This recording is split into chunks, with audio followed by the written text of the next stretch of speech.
মার্কিন যুক্তরাষ্ট্রের president Donald Trump one big beautiful Bill and নামে একটি নতুন আইন প্রস্তাব করে।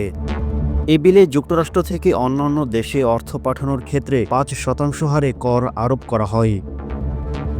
অর্থাৎ বিলটি পাশ হলে আন্তর্জাতিক রেমিটেন্সের উপর এই কর আরোপ করা হবে। এর আওতায় পড়বে যারা যুক্তরাষ্ট্রের নাগরিক নন অথচ কাজ বা ব্যবসা সূত্রে সেদেশে থাকে তারা সহ H-1B ভিসা, F-1 ভিসাধারী, এমনকি গ্রিন কার্ডধারীরাও।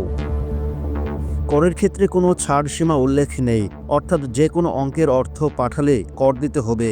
তবে কেউ যুক্তরাষ্ট্রের নাগরিক হলে তার ক্ষেত্রে এ নিয়ম প্রযোজ্য হবে না।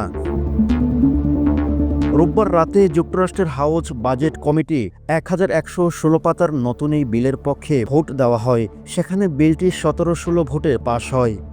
এতে আগামী সপ্তাহে কংগ্রেসের নিম্নকক্ষে ভোটের পথে এক ধাপ এগিয়ে গেল এই বিল।